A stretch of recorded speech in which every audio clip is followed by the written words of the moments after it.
요한복음 3장 1절에서 21절 말씀입니다.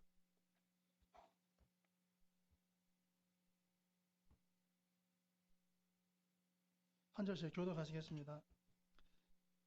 그런데 바리새인 중에 니고데모라 하는 사람이 있으니 유대인의 지도자라.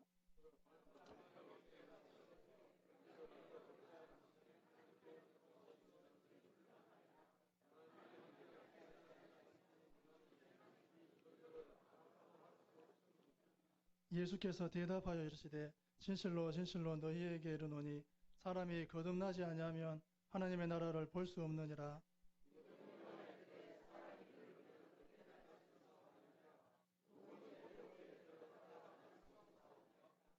예수께서 대답하시되 진실로 진실로 내게 이르노니 사람이 물과 성령으로 나지 아니하면 하나님의 나라에 들어갈 수 없느니라.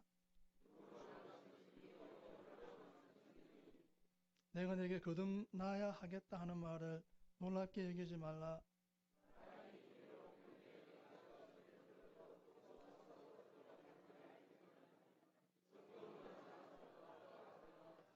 니고데모가 대답하여 이르되 어찌 그러한 일이 있을 수 있나이까?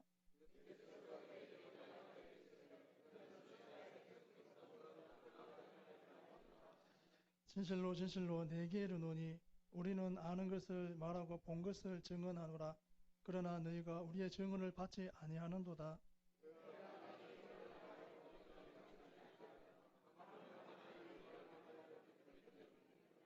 하늘에서 내려온 자 곧 인자 외에는 하늘에 올라간 자가 없느니라.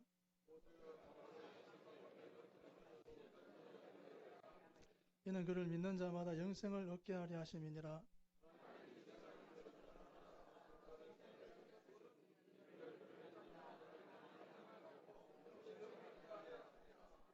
하나님이 그 아들을 세상에 보내신 것은 세상을 심판하려 하심이 아니요 그로 말미암아 세상의 구원을 받게 하려 하심이라.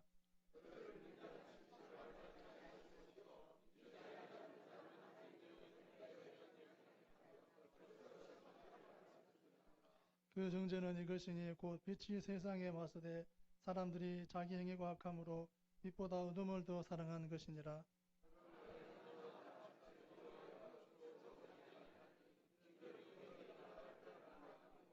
진리를 따르는 자는 빛으로 오나니 이는 그 행위가 하나님 안에서 행한 것임을 나타내려 함이라 하시니라.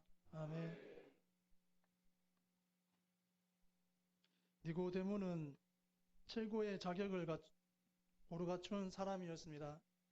공회원이었으며 바리새인이었고 따라서 율법과 순수한 믿음에 대한 열심이 있는 사람이었으며 이스라엘에서 아주 존경받는 선생이었습니다. 그가 밤에 온 것은 낮에 예수님과 대화할 시간을 찾기 어려웠기 때문이었을 수도 있겠지만 남몰래 예수님에게 온 것일 수도 있습니다. 예수님은 그가 사귈 만한 우리의 사람이 아니었을 것으로 생각됩니다. 니고데모가 예수님께 랍비어라고 부르면서 하는 접근 방식이 어느 정도 호의적인 것이기는 했지만 다소 생색을 내는 듯한 거만한 것이기도 했습니다. 예수님은 선생이라는 자격증을 획득할 만한 공식 경로를 밟지 않았기 때문입니다. 니고데모가 정확히 무슨 생각을 갖고 접근했는지는 몰라도 그는 갑작스럽게 자신의 영적인 필요를 드러내는 예수님의 답변에 크게 놀라 당황하게 됩니다. 1절에서 3절 말씀해 보시면 그런데 바리새인 중에 니고데모라는 사람이 있으니 유대인의 지도자라. 그가 밤에 예수께 와서 이르되 랍비여 우리가 당신은 하나님께로부터 오신 선생인 줄 아나이다. 하나님이 함께 하시지 아니하시면 당신이 행하시는 이 표적을 아무도 할 수 없음이니이다. 예수께서 대답하여 이르시되 진실로 진실로 내게 이르노니 사람이 거듭나지 아니하면 하나님의 나라를 볼 수 없느니라. 아멘. 경건하고 훌륭한 교육을 받은 유대인이었던 니고데모는 하나님 나라는 역사가 끝날 때쯤 도래하리라고 예상했습니다. 니고데모와 같은 유대인들을 불시에 습격한 예수님의 메시지와 사명에서 독특한 점은 메시아의 도래와 더불어 그 나라가 시작되었으나 완성되지는 않았다는 사실입니다. 따라서 예상치 않던 중간기 곧 그 나라가 설립은 되었으나 완전히 실현되는 일은 아직 일어나지 않은 그런 때가 생기게 되었습니다. 이 중간기는 1세기에 요한복음을 읽던 독자들은 물론 오늘날 그의 복음서를 읽는 사람들의 일평생도 포괄합니다. 그 기간에 요한은 예수님의 영광을 드러내고 독자들로부터 그분에 대한 믿음의 헌신, 곧 하나님 나라에 들어가는 것을 의미하는 헌신을 이끌어냄으로써 전도인의 일을 하게 됩니다. 3절에 나오는 하나님 나라에 들어가는 조건에 대한 예수님의 말씀은 니고데모에게는 또 다른 그리고 훨씬 더 충격적인 놀라움이었습니다. 경건하고 전통적인 유대인이던 그는 자신이 유대인이며 할례를 받았기 때문에 앞으로 올 하나님 나라에 분명히 들어갈 수 있으리라고 생각했습니다. 그 외에도 그는 지도적인 종교 전문가였으며 바리새인이었고 관원이었습니다. 그날 밤 그 도시 전체를 놓고 보더라도 하나님께 받아들여지기에 그보다 더 충분한 자격을 가지고 있는 유대인은 거의 없는 듯 했습니다. 그러나 예수님은 그에게 거듭나야 한다고 말씀하십니다. 이 예상치 못한 주장에 대해 니고데모는 예수님의 말씀이 두 번째 탄생, 그것도 또 다른 육체의 탄생을 의미하는 터무니없는 것이라고 이해합니다. 예수님은 그것을 좀 더 분명하게 설명하기 위해 두 가지 보충 설명을 하는데 하나는 성경적이고 다른 하나는 기상학적인 것에 관한 말씀입니다. 4절과 8절 말씀해 보시면 니고데모가 이르되 사람이 늙으면 어떻게 날 수 있사옵나이까? 두 번째 모태에 들어갔다가 날 수 있사옵나이까? 예수께서 대답하시되 진실로 진실로 내게 이르노니 사람이 물과 성령으로 나지 아니하면 하나님의 나라에 들어갈 수 없느니라. 육으로 난 것은 육이요 영으로 난 것은 영이니 내가 내게 거듭나야 하겠다는 하는 말을 놀랍게 여기지 말라. 바람이 임으로 불매 내가 그 소리는 들어도 어디서 와서 어디로 가는지 알지 못하나니 성령으로 난 사람도 다 그러하니라. 아멘.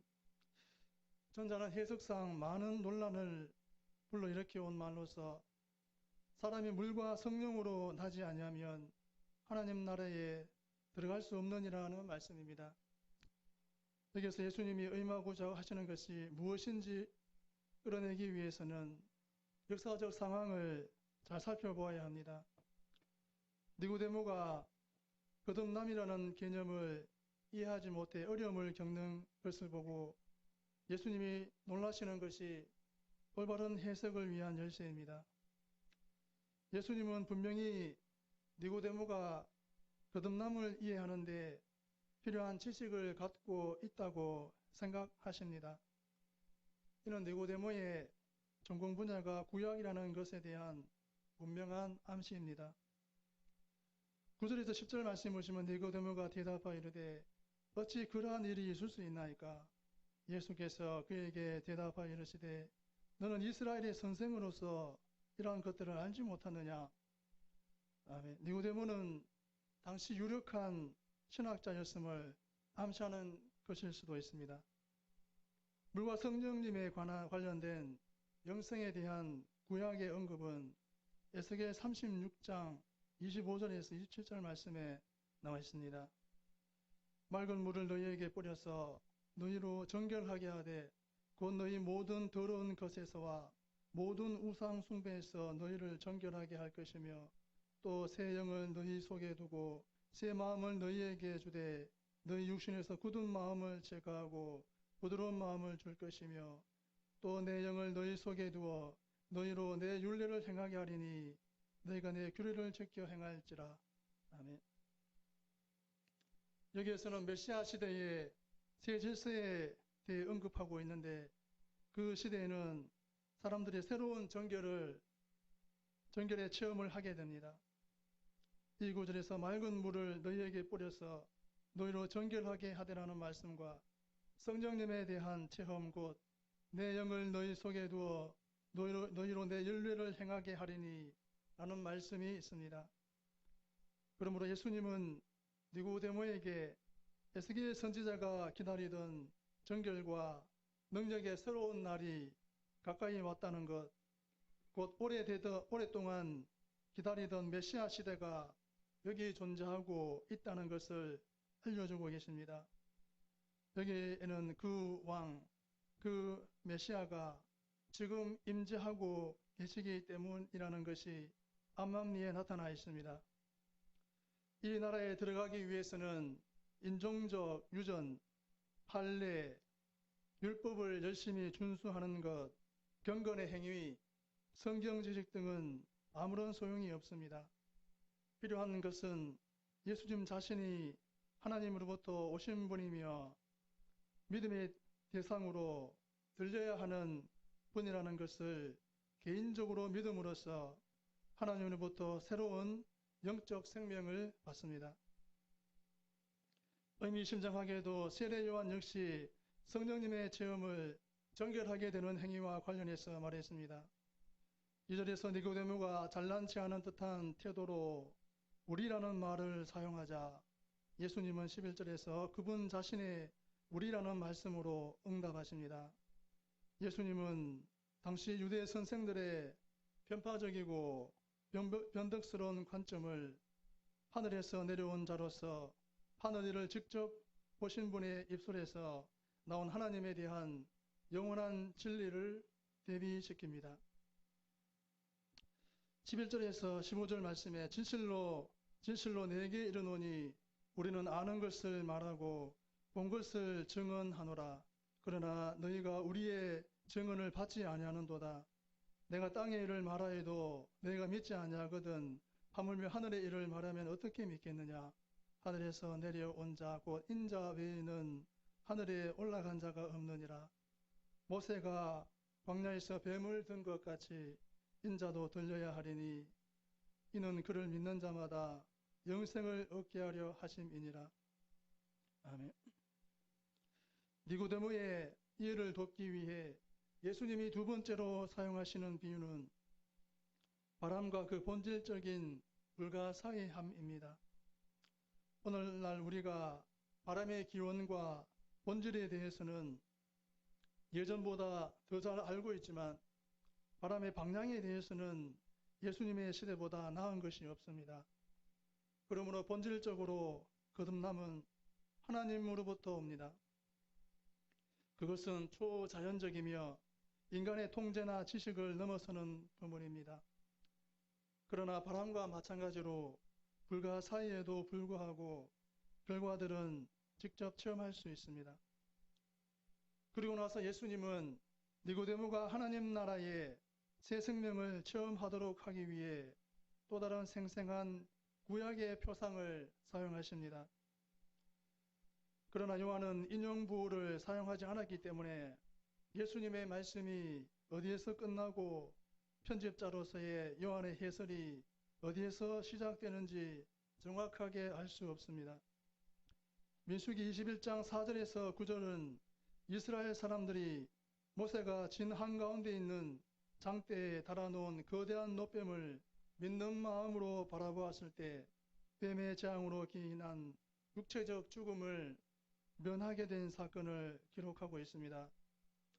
예수님이 이처럼 인자 자신도 들려야 하며 믿는 마음으로 그분을 바라보는 사람들은 모두 하나님 나라의 영생을 경험할 것이라고 말씀하십니다. 들리다는 동사는 모호한 동사로 성귀와 십자가 둘 다를 포함합니다. 요한은 후에 이러한 모호함을 크게 이용합니다. 16절과 21절 말씀해 보시면 하나님이 세상을 이처럼 사랑하사 독생자를 주셨으니 이는 그를 믿는 자마다 멸망하지 않고 영생을 얻게 하려 하심이라. 하나님이 그 아들을 세상에 보내신 것은 세상을 심판하려 하심이 아니요 그로 말미암아 세상이 구원을 받게 하려 하심이라. 그를 믿는 자는 심판을 받지 아니하는 것이요 믿지 아니하는 자는 하나님의 독생자의 이름을 믿지 아니함으로 벌써 심판을 받은 것이니라. 그 정죄는 이것이니 곧 빛이 세상에 왔으되 사람들이 자기 행위가 악함으로 빛보다 어둠을 더 사랑한 것이니라. 악을 행하는 자마다 빛을 미워하여 빛으로 오지 아니하나니 이는 그 행위가 드러날까 하며 진리를 따르는 자는 빛으로 오나니 이는 그 행위가 하나님 안에서 행한 것임을 나타내려 함이라 하시니라. 아멘. 16절은 성경 전체에서 가장 유명한 구절이자 설교 시간에 가장 많이 들을 수 있는 본문입니다. 그것은 하나님의 사랑이라는 견지에서 빚어진 복음에 대한 뛰어나고도 감동적인 요약입니다. 하나님의 사랑은 오시는 말씀이 가져오는 은혜에 대한 언급에 이미 존재하고 있으며 육신이 되신 말씀의 전체 사역에 대한 무언의 전제 조건입니다. 요한복음의 장들에서 그처럼 장엄하게 해설되어 있는 모든 것이 성자의 영광이 점진적으로 드러남에 따라 여기에서 그 궁극적인 기원으로 거슬러 올라갑니다. 그리고 이 구절에는 하나님의 사랑에 헤아릴 수 없는 깊이가 강조되어 있습니다. 하나님이 세상을 이처럼 사랑하사 에서 말씀해서 하나님은 사랑 안에서 자신의 독생자를 주시기까지 하셨습니다. 우리는 여기에서 십자가 처형뿐 아니라 성육신에 대한 언급도 보아야 합니다. 하나님의 말씀, 하나님의 마음 속에서는 아브라함이 이삭을 내드릴 것이 희생제사에 대한 희미한 예시로 자리 잡고 있을지도 모릅니다. 만일 사랑의 깊이를 선물의 가치로 측정할 수 있다면 하나님의 사랑은 이 이상 더 클 수 없습니다. 그분이 사랑의 선물로 내어놓으신 것은 가장 값진 소유물이자 유일하시고 영원히 사랑하시는 아들이기 때문입니다. 우리를 이보다 더 사랑하실 수는 없습니다. 모든 것을 포괄하시는 하나님의 사랑의 범위 역시 여기에 나와 있습니다. 요한의 독자들은 이스라엘을 위한 하나님의 특별한 사랑이라는 개념에 대해 잘 알고 있었을 것으로 생각됩니다. 하지만 사실 그분의 사랑은 모든 남자와 여자와 어린이를 가리지 않고 사랑하는 사랑입니다. 그리고 언제나 그래 왔습니다. 그러나 하나님의 사랑의 범위가 아무리 놀랍다 하더라도 요한이 1차적으로 놀란 하나님의 사랑의 자비로운 포용력에는 견질 수 없습니다. 그 사랑의 대상은 바로 세상 곧 요한이 시종일관 타락되고 하나님에게 조직적으로 반항하는 것이라고 보고 있는 바로 그 세상이기 때문입니다. 하나님의 사랑은 세상의 광대함을 배경으로 할 때보다 그 사악함을 배경으로 할 때 더 장려하게 빛납니다. 그리스도인이 빛으로 온 후에 그리스도인들은 새로운 도덕적 권능을 표현하는 새로운 삶을 삽니다. 하지만 그들의 공공연한 비밀은 그 빛이 여기에 있으며 진리를 행하는 새로운 생활의 진정하고도 명백한 원천입니다. 그러므로 그리스도인은 오직 은혜로 구원받았듯이 오직 은혜로만 살아갑니다. 이와 대조적으로 비그리스도인들은 그리스도의 빛을 거부함으로써 그들의 죄된 생활 때문에 이미 임박해 있는 정죄를 더욱 심화시킵니다.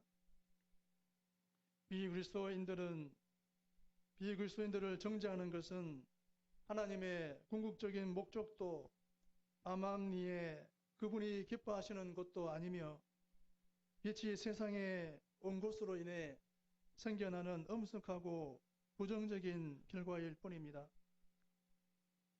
거듭남이라는 이 진리는 복음 전도에 종사하는 사람들에게까지 널리 미치는 함축을 지니고 있습니다. 그것은 그리스도인이 되는 것은 언제나 하나의 기적이라는 것을 가르쳐 주기 때문입니다. 그러므로 그리스도를 전하는 정의는 필연적으로 기도의 사람이 될 것이며 성실하게 복음 전파에 종사하는 교회는 필연적으로 기도하는 교회가 되어야 합니다.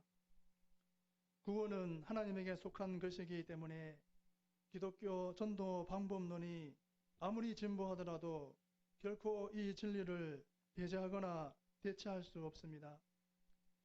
1세기와 마찬가지로 오늘날에도 살아계신 하나님을 위한 효과적인 선교의 열쇠는 살아계신 하나님에게 기도입니다. 오직 하나님만이 구원하실 수 있습니다. 영혼 구원을 위해 늘 기도하시는 우리 성도님들이 되시기를 바랍니다. 네, 기도하시겠습니다.